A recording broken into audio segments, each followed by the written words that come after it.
Good morning बच्चों। आज जो है मैं तुम्हारे पाठ का पहला अध्याय लेता हूँ, जिसके अंतर्गत वर्णमाला आता है। वर्णमाला यानी हिंदी अल्फ़ाबेट।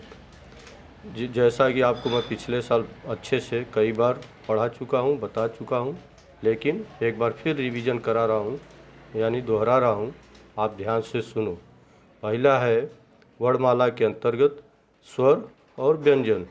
स्वर को मात्रा भी कहते हैं और इसके अंतर्गत 13 वर्ण या अक्षर होता है।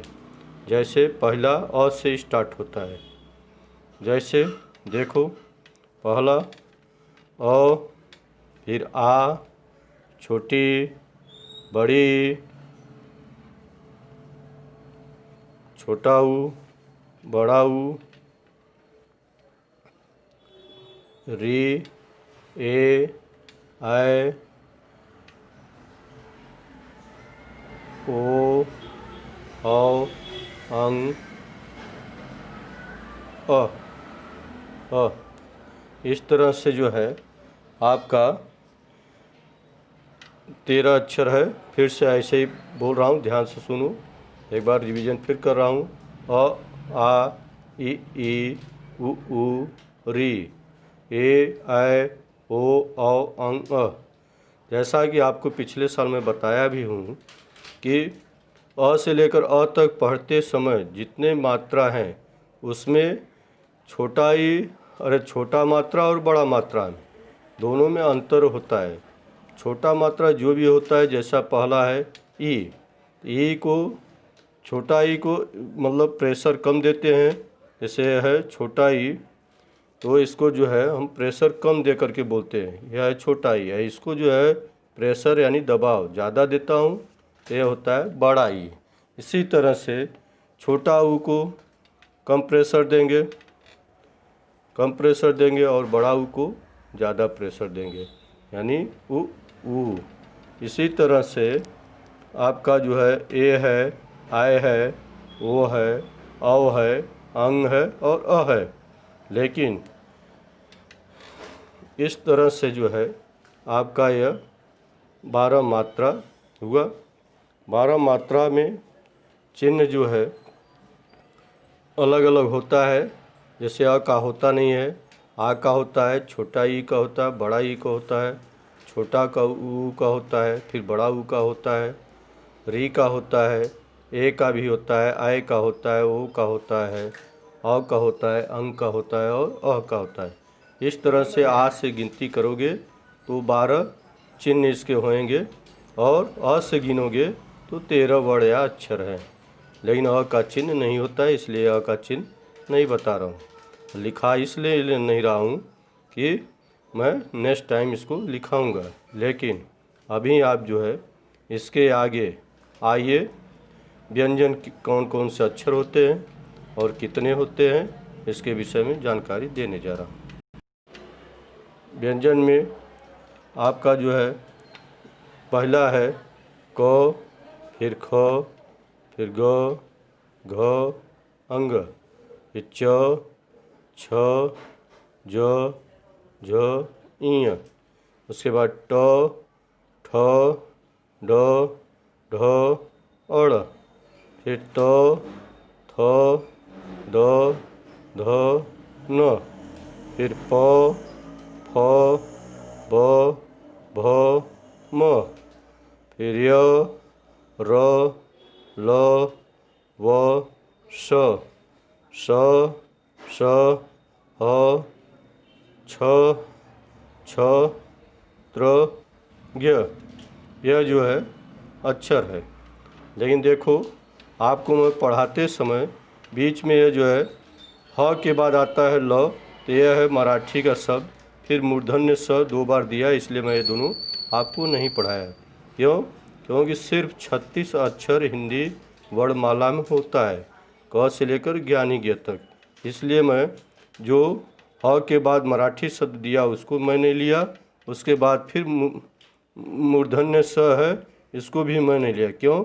ये दोनों शब्द मराठी के नियम से इसमें है, और लेकिन हिंदी के अंतर्गत यह अलग होता है। जैसे मूर्धन्य स बड़ा स के बाद आता है वह यह हो गया, पहले छोटा स के पहले और बड़ा स के बाद।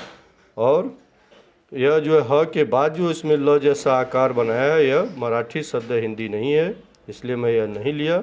इस प्रकार से आप ऊपर से लेकर के लाइन खींचेंगे सीरियल नंबर से, तो क से लेकर अंग तक 5 लाइन है और 5 अक्षर भी है। और ऊपर से लेकर के नीचे आएंगे क्रमशः तो 7 लाइन है। इस तरह से 7 में अगर 5 का गुणा करेंगे तो आएगा 35 यानी 35, और प्लस 1 नीचे गया ज्ञानी ज़्यादा है, इसको लेकर के हो जाता है 36 यानी 36। इस तरह से यह आपका जो है व्यंजन है, जो फिर से एक बार पढ़ रहा हूँ, डायरेक्ट उसको ध्यान से सुनो। जैसे क, ख, ग, घ अंग, च, छ, ज, झ इय, ट, ठ, ड, ढ अण, त, थ, द, ध न, प, प, फ, ब, भ म, य, र, ल, व, श, मूर्धन्य स, छोटा स, ह, छ, त्र, ज्ञ। जहाँ जहाँ मैं ये लाइनिंग किया वही आपका हिंदी का वर्णमाला है। इस तरह से अगर गिनती करोगे तो 1 से लेकर 36 तक आएगा। इसको आप लोग ध्यान से कई बार मतलब दोहराओगे तो अपने आप लिखने का अभ्यास भी हो जाएगा और याद भी हो जाएगा। लेकिन इसमें स 3 बार आया है। पहला है बड़ा स, दूसरा है मूर्धन्य स, पहला है बड़ा स, दूसरा है मूर्धन्य स, तीसरा है छोटा स। ये तीनों अलग अलग स है, लेकिन उच्चारण में यानी सुनाई ध्वनि के रूप में सुनाई देता है एक जैसा, लेकिन तीनों का उच्चारण अलग है और तीनों का अर्थ भी अलग है, लेकिन उच्चारण में आता है स जैसा। इसलिए 3 स को बाद में मैं कैसे इसका उच्चारण किया जाता है ग्रामर की दृष्टि से अगले क्लास में आपको बताएंगे अच्छे से। अभी आपको सिर्फ यह समझना है कि स्वर और व्यंजन, स्वर और व्यंजन के माध्यम से कैसे 12 खड़ी तैयार होता है, जो कि अगले पेज पर है इसी अध्याय में। तो आपको मैं समझाऊंगा क से लेकर के ज्ञानी ज्ञ तक 12 खड़ी कैसे लिखा जाता है और कैसे बनाया जाता है, वह जो है बताऊंगा। जैसे क पर मतलब पहला मात्रा लोगे तो अ का होता नहीं है, आ का मात्रा दोगे तो का हो जाएगा। उसी तरह से क्रमशः क से लेकर के क पर ही अ से लेकर अ का छोड़ करके आ से लेकर अ तक जितने मात्रा लगाएंगे वही आपका जो है क्रमशः 12 खड़ी तैयार होएगा, जो कि नेक्स्ट पेज पर है।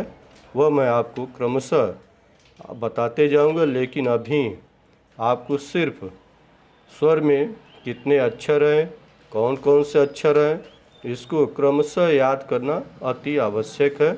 यानी आपको याद करने में आसानी भी आएगा, क्योंकि पिछले साल कई बार आप लोग पढ़ चुके हो। आज फिर पुनरावर्तन किया हूँ, इसको याद कर लेना। और थोड़ा व्यंजन में टाइम लगेगा क्योंकि 36 अक्षर है, लेकिन 2 बार 3 बार या जितने टाइम आप लिखना चाह सकते हो उतना लिखोगे तो अपने आप स्वतः यह याद हो जाएगा। क्योंकि मात्रा और व्यंजन ये दोनों को याद करना कन्फर्म मतलब एकदम क्लियर, जो बोलते हैं क्या है, कंठस्थ हो जाना बहुत अति आवश्यक है। क्योंकि इसी दोनों के अक्षर के माने स्वर और व्यंजन के माध्यम से ही आपका आगे शब्द या 12 खड़ी तैयार किया जाएगा। इसलिए आप लोग को फिर एक बार बोलता हूँ, स्वर और व्यंजन तब तक लिखना जब तक याद न हो जाए। फिर याद होने के बाद मैं अगले दिन आपको फिर से बताऊंगा कि 12 खड़ी कैसे बनाया जाता है। धन्यवाद।